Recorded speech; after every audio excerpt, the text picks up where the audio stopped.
Ces derniers temps, l'on entend beaucoup parler de privatisation de certaines banques publiques en Côte d'Ivoire. Pas plus tard que le mercredi 24 juin dernier, l'État a annoncé la privatisation de Versus Bank, une banque spécialisée dans le financement des petites et moyennes entreprises. Quels sont donc les enjeux de la privatisation des banques publiques? C'est la question à laquelle nous allons tenter de répondre avec notre invité sur ce plateau. Chers téléspectateurs, vous aurez l'occasion de le découvrir après ceci.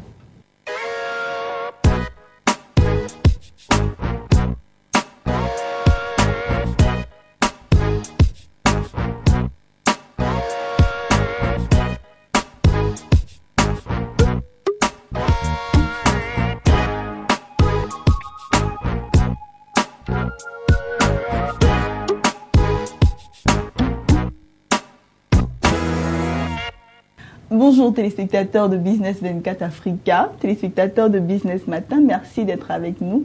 Je suis, comme je vous le disais, sur ce plateau avec Monsieur Lodamas. Monsieur Lodamas qui est journaliste à PME Magazine. Il est aussi spécialiste des marchés financiers. Et avec lui, nous allons parler de ce thème, les enjeux de la privatisation des banques publiques. Monsieur Lodamas, bonjour. Bonjour madame. Voilà, merci d'être sur notre plateau.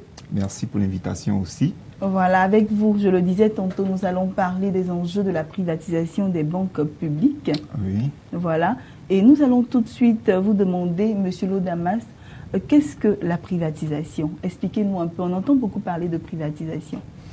D'accord, donc de façon simplifiée, lorsqu'on parle de privatisation, disons on parle de privatisation lorsque des parts détenues par l'État dans une société, ces parts-là sont finalement cédées à des personnes physiques ou des personnes morales qui évoluent dans le secteur privé. Donc c'est un processus qui permet de transformer des parts publiques en des parts qui deviennent désormais des parts privées. D'accord. On parle de privatisation. D'accord. Et est-ce qu'il y a une différence entre la cession de parts et la privatisation? C'est quoi la différence? En fait, la privatisation est une forme de cession de parts. On parle de cession de parts lorsque, disons, un actionnaire, par exemple, a ses actions et finalement, il cède ses actions à quelqu'un d'autre, à un autre investisseur. Donc, on parle de cession de parts, de vente de parts. Okay? Maintenant, lorsque l'État est actionnaire dans une société et que cet État-là cède ses actions à un autre investisseur privé, on parle maintenant on parle toujours de cession d'actions, mais là beaucoup plus on parle de privatisation. Parce que ces parts-là ne sont plus publiques, ne sont plus détenues par une entité publique, en l'occurrence l'État, mais elles sont dorénavant détenues par une entité privée. Donc en clair, la privatisation est une forme de cession d'actifs, une forme de cession de parts, mais puisqu'on part du public vers le privé, c'est donc une cession de parts, j'ai envie de dire, qui concerne, enfin si je dois me répéter, c'est une cession de parts qui consiste à transformer des actifs détenus par le public qui sont désormais détenus par le secteur privé, mais par une entité privée. D'accord, c'est bien compris, Monsieur Lo. Nous allons entrer maintenant dans le vif du sujet. Nous allons parler des enjeux de la privatisation des banques publiques. Et quels sont les avantages ou bien les opportunités, on va dire ça comme ça, les opportunités de la privatisation? D'accord. Quand on parle de privatisation des banques publiques, il y a plusieurs opportunités qu'on peut relever. La première opportunité, c'est que lorsque l'État décide de privatiser une banque publique, cette opération-là sera pour l'État une occasion d'avoir des ressources financières. C'est ça. C'est-à-dire l'État avait des actifs, l'État avait des actions, l'État cède ses actions à un opérateur privé et en retour, l'État encaisse de la liquidité. Donc ça fait une entrée de ressources au niveau de l'État et l'État peut utiliser ces ressources-là pour faire face à certaines dépenses publiques. Notamment, quand je prends le cas de la Côte d'Ivoire, on a un besoin de financement au niveau des élections présidentielles. On doit aussi rembourser toutes les dettes OK? D'accord. Tous les engagements de l'État en termes de dette. L'État aussi doit investir en réalisant de gros travaux, etc. Donc, en clair, la privatisation constituera pour l'État une opportunité pour donc avoir des ressources financières pour faire face à d'autres besoins. D'accord. Okay. Donc ça, c'est la première opportunité. La seconde opportunité, c'est que lorsqu'on privatise généralement une banque, on se dit que la banque ne se porte pas bien financièrement. Et donc, à la suite d'une opération de privatisation, on a un nouvel acquéreur qui arrive. Et si cet acquéreur-là est vraiment efficace, il peut contribuer à redresser financièrement cette banque. Donc, une opération de privatisation peut se solder par un redressement financier de la banque, ce qui constituera donc une bonne nouvelle pour les employés, une bonne nouvelle pour le marché, ce qui viendra donc corriger la défaillance qui a été observée et qui a nécessité donc une opération de privatisation. D'accord. Troisième opportunité, lorsqu'on privatise une banque, la nouvelle entité qui est créée va bénéficier du réseau d'affaires de l'acquéreur. Donc, il y a le réseau d'affaires de l'acquéreur, il y a l'expérience aussi, l'expérience et même l'expertise de l'acquéreur. Okay? Donc, ces deux éléments mis ensemble peuvent permettre d'accroître la notoriété de la banque en question. D'accord? Pour prendre le cas de Versus Bank, par exemple, en termes de clés de répartition, il est prévu que 67% du capital de Versus Bank soit cédé à un groupe bancaire expérimenté dans le domaine du financement des PME. D'accord. Okay? Est-ce que ça sera un groupe bancaire qui évolue déjà au niveau du marché local? Est-ce que ça sera un groupe bancaire qui évolue dans la sous-région ou même à l'international? On ne sait pas. Mais si c'est par exemple une banque internationale qui vient en tant qu'acquéreur de Versus Bank en question, la nouvelle entité qui sera créée donc pourra bénéficier de la large expérience internationale du nouvel acquéreur. D'accord. Okay? Et ça fait un plus à la banque? Oui, ça fait un plus. Et si c'est une banque qui a une bonne notoriété, évidemment, cette notoriété-là va rejaillir sur la nouvelle version, j'ai envie de dire, de Versus Bank. Voilà, donc ça, c'est également un élément important. Autre opportunité que nous pouvons évoquer, le fait que l'État de Côte d'Ivoire dise que telle banque sera désormais privatisée, c'est un bon signal pour les investisseurs qui veulent intervenir dans le domaine du secteur bancaire. Parce que au niveau de la Côte d'Ivoire, le taux de bancarisation est très bas, il tourne autour de 14%. Cela veut donc dire qu'il y a du potentiel en termes de marché bancaire. C'est ça. D'accord? Donc, tous les investisseurs qui sont intéressés par ce marché bancaire voient donc qu'il y a une grosse opportunité d'investissement. Parce que ce qu'il faut comprendre, c'est que le processus de création d'une banque commerciale dans l'espace UEMOA peut prendre du temps. Okay? Donc, au lieu de créer une nouvelle banque, l'État donne donc une grande opportunité aux investisseurs de racheter une banque qui existe déjà. D'accord. Donc, le long processus qu'il y avait, j'ai envie de dire, à mener au niveau de la BCAO pour avoir l'agrément, etc., ce processus sera court-circuité et on vous donne sur un plateau d'or une opportunité d'acquérir une banque, donc de brûler toutes ces étapes et de fonctionner plus rapidement que prévu. Donc vous verrez que c'est vraiment une grande opportunité pour tous ceux qui veulent investir dans le secteur bancaire parce qu'ils n'auront plus à introduire un dossier ordinaire pour avoir un agrément. À suivre toute la procédure classique qui est quand même est tout de même longue. Et donc là, c'est souvent. Oui, longue, difficile, périleuse, etc. Et là, c'est un raccourci qu'on leur offre pour devenir des acteurs au niveau du marché bancaire ivoirien. Donc, c'est vraiment une opportunité. D'accord. Dernière opportunité aussi qu'il est important de relever, c'est que le fait que l'État privatise une banque peut être une occasion pour cette banque-là de développer de nouveaux produits.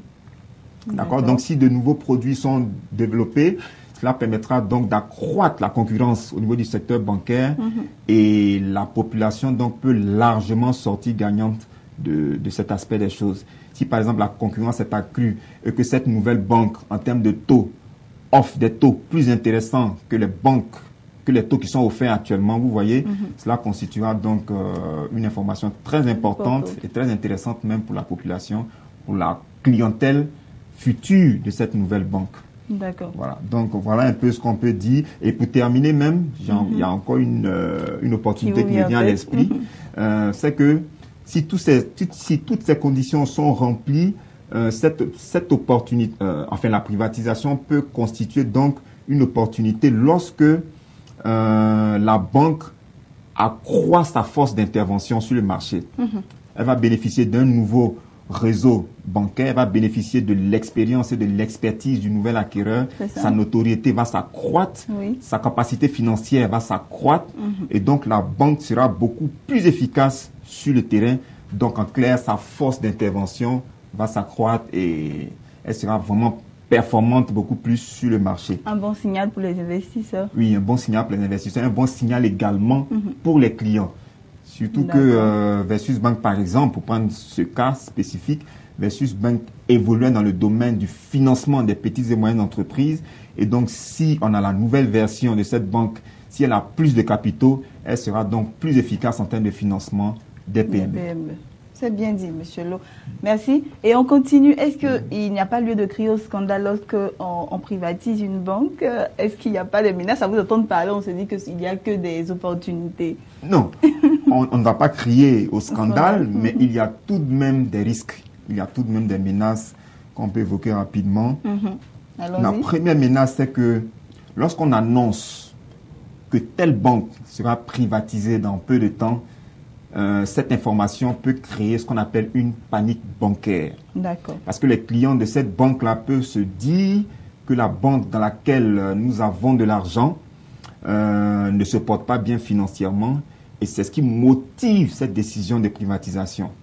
Donc, les clients de la banque peuvent réfléchir et décider d'aller ôter, d'aller clôturer même leur compte avant l'opération de privatisation. Ils peuvent observer pour voir... on va observer pour voir est-ce que l'opération de privatisation va se faire et si cette opération nous rassure, nous allons aller rouvrir nos comptes dans cette banque. Donc si tout le monde, par effet psychologique, si tout le monde a cette même réflexion, a cette même idée, beaucoup de personnes vont aller clôturer leur compte avant l'opération de privatisation et donc on va assister à une sorte de panique bancaire. Donc ça c'est un élément vraiment à prendre en compte, c'est pourquoi en termes d'annonce de privatisation, il faut faire beaucoup attention pour ne pas inquiéter, pour ne pas affoler la population. D'accord. Ça, c'est un premier élément. La seconde menace, c'est que une opération de privatisation peut emmener beaucoup de changements, peut générer beaucoup de changements, notamment un changement au niveau du top management. L'actuel directeur général de la banque à privatiser, ce n'est vraiment pas évident qu'il conserve son poste après l'opération de privatisation. Parce que généralement, l'acquéreur qui arrive vient avec son équipe vient avec son style managérial et il n'est pas évident que cela corresponde avec la façon de voir du dirigeant actuel. Donc, il y a un risque à ce niveau de changement du top management. Il y a un risque aussi de réduction du personnel même de la banque. Parce que si la banque ne se porte pas bien, l'acquéreur, lorsqu'il arrive, il peut vouloir réduire certaines charges, notamment les frais de personnel. Et quand on parle de réduction des frais de personnel, il peut réduire l'effectif et donc implicitement mettre certaines personnes au chômage. Donc cela peut provoquer des tensions sociales et donc il va falloir faire très attention. Quel genre de changement le nouvel acquéreur va apporter au niveau du personnel? À ce niveau-là, nous pensons qu'il y a certaines menaces tout de même qu'il ne faille pas négliger. D'accord, auquel il faut faire très attention. Oui, il va falloir faire très attention. D'accord. Ensuite, l'autre menace aussi, lorsqu'un acquéreur arrive sur un marché qui ne maîtrise pas forcément, il peut développer des produits qui ne sont pas adaptés à ce marché. Si par exemple, la banque à privatiser est désormais acquise par, je dis n'importe quoi, une banque internationale, une banque américaine, une banque nigériane, elle peut répliquer les produits qui sont vendus, qui sont commercialisés en dehors du territoire ivoirien. Elle peut répliquer la même stratégie commerciale, mais cette stratégie commerciale peut ne pas être adaptée à l'environnement locales. D'accord. D'accord. Donc, si vous développez des produits qui n'intéressent pas les Ivoiriens, vous voyez un peu, c'est vrai que ça fait partie de vos produits que vous développez ailleurs, mais les Ivoiriens peuvent ne pas être friands de ces produits-là forcément. Voilà. Donc, il y a un risque d'inadaptation de la politique commerciale de cette nouvelle banque. Donc, il va falloir faire très attention à la stratégie commerciale qui sera déployée sur le marché. Ensuite, en termes de perte de contrôle de l'État, ça aussi, c'est un élément important qu'il faut soulever. Auparavant, l'État était actionnaire dans la banque. L'État avait la possibilité d'influencer, par exemple, la politique de financement des PME. Mais là, l'État est en train de céder ses parts. L'État ne peut plus donc influencer les décisions. L'État ne peut plus contrôler la banque. L'État n'a plus sa main mise sur la banque. Voilà, l'État n'a plus sa main mise. L'État donc perd le contrôle de la banque. Tout à fait. Maintenant, le nouvel acquéreur qui arrive, est-ce qu'il va entrer forcément dans la vision de l'État? Est-ce que financer les PME sera sa priorité? Vous comprenez? Voilà. Donc, si ce nouvel acquéreur arrive, qui ne voit pas les choses de la même façon que l'État n'aura plus de manette, pour, j'ai envie de dire, pour modifier les décisions. D'accord.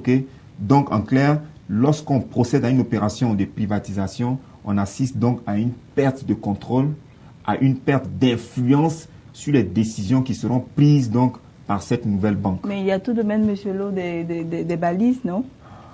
Oui, des balises peuvent être mises au moment du bouclage de l'opération de privatisation.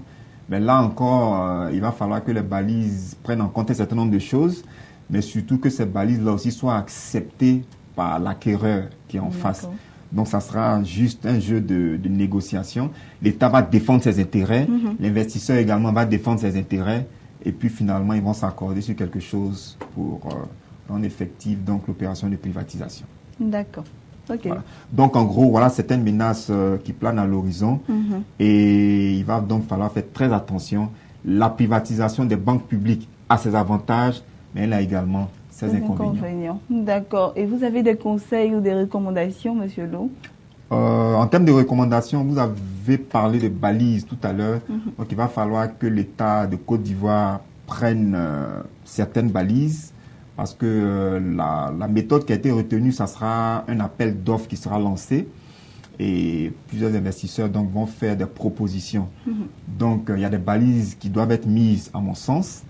Il va falloir tenir compte du volet social, c'est-à-dire on peut par exemple on peut dire par exemple, vous prenez la banque, mais il va falloir conserver au moins 90% du personnel actuel. D'accord. Ça, c'est certaines balises par exemple qu'on peut mettre pour préserver les emplois du personnel actuel. Donc il y a ce côté-là à prendre en compte. Il y a aussi le volet, il y a un autre volet que je veux évoquer. Quand on prend le cas de Versus Bank, il y a 33% du capital qui sera cédé à des investisseurs nationaux. Donc, c'est une réelle opportunité pour des personnes physiques de prendre des actions au niveau de Versus Bank. Il ne serait pas souhaitable que tout le monde se dise non, cette opération de privatisation ne concerne seulement que le secteur bancaire, ne concerne seulement que des investisseurs fortunés. Non. Donc, il va falloir s'intéresser davantage aux conditions de cet appel d'offres-là, parce que c'est une réelle opportunité pour des personnes privées, pour des personnes physiques même, de pouvoir entrer dans le capital de la banque. D'accord. Parce que comme je le disais, le secteur bancaire est très porteur, le taux de bancarisation est très faible, ce qui veut dire que le potentiel d'investissement dans le secteur de la banque est encore là, ici en Côte d'Ivoire. Donc c'est une opportunité qui est offerte aux particuliers pour pouvoir entrer dans le capital, pour pouvoir faire partie donc du conseil d'administration, etc., pour prendre des décisions, des nouvelles décisions pour le nouveau fonctionnement donc de Versus Bank. Et lorsqu'on est actionnaire dans une banque, enfin lorsqu'on est actionnaire dans une société, on a la possibilité d'avoir des dividendes en fin d'année lorsque cette entreprise-là dégage un résultat net excédentaire. Et donc c'est une vraie opportunité pour des particuliers, je le répète, pour des particuliers d'entrer dans le capital et de bénéficier de la richesse potentielle de cette banque qui est certainement identifiée déjà par certains groupes bancaires. D'accord, M. Lo. Merci. Merci d'être passé sur notre plateau. C'est toujours un réel plaisir pour nous de vous recevoir sur notre plateau. Merci. Voilà. Et nous vous inviterons encore pour un autre sujet aussi intéressant que celui-ci. Merci. Merci. Voilà, chers téléspectateurs, merci de nous avoir suivis. Nous continuons et nous allons atteindre notre dernier virage avec la dernière rubrique qui est la bonne affaire, chers téléspectateurs. Et aujourd'hui, nous allons parler d'un salon de coiffure dames. Chers téléspectateurs, restez avec nous.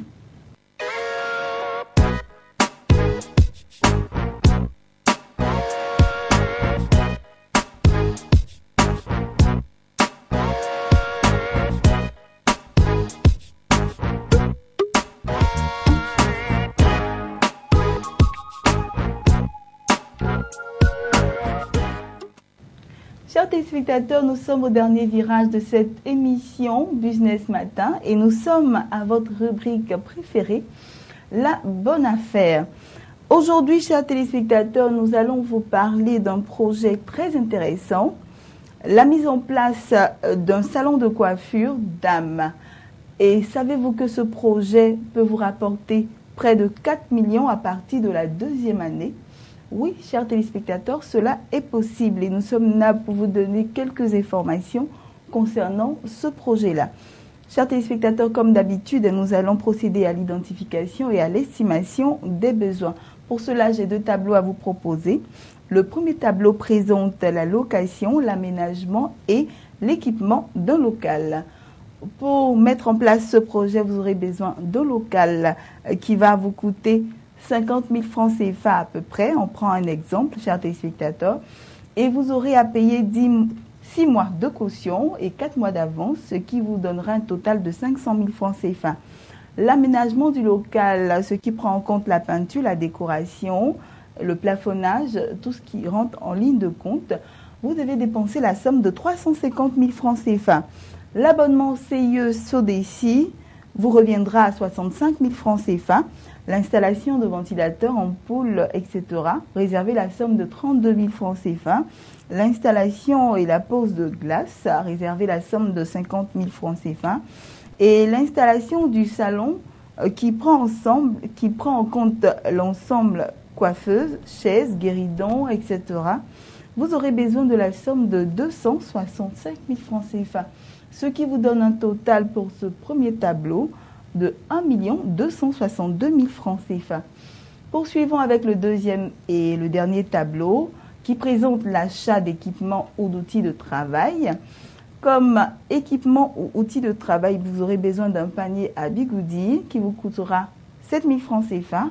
Le lot de bigoudi qui vous revient à 15 000 francs CFA. Commencez avec un seul lot, voilà. Et le lot de peignes vous reviendra à 10 000 francs CFA. Un miroir de 10 000 francs CFA aussi. Un séchoir à main de 40 000 francs CFA. Un séchoir à linge de 7 000 francs CFA. Un lave-tête qui vous coûtera 25 000 francs CFA. Un casque à cheveux qui vous coûtera 250 000 francs CFA. Et le lot de produits cosmétiques, entre autres accessoires, lait, mèches, défrisants, shampoing, crème à cheveux, etc. Vous devez réserver, chers téléspectateurs, la somme de 50 000 francs CFA. Voilà. Et d'autres accessoires, réservez la somme de 50 000 francs CFA en plus. Ce qui va vous donner un total de 514 000 francs CFA. Voilà, un petit récapitulatif des dépenses pour vous, chers téléspectateurs. Pour démarrer son activité, le promoteur devra mobiliser la somme de 1 262 000 francs CFA plus 514 000 francs CFA, ce qui vous donne un total global de 1 776 000 francs CFA. N'est-ce pas un bon business, chers téléspectateurs? J'espère que vous allez vous y intéresser pour en ressortir un très bon bénéfice. Pour avoir plus d'ample information, intéressez-vous, consultez ce journal, la Tribune de l'économie du numéro 295 et vous aurez beaucoup d'informations sur ce projet, chers téléspectateurs. Voilà, c'est ici que moi je vais vous dire au revoir toute l'équipe de production se joint à moi donc pour vous souhaiter une agréable journée. D'ici là, portez-vous bien et à très bientôt.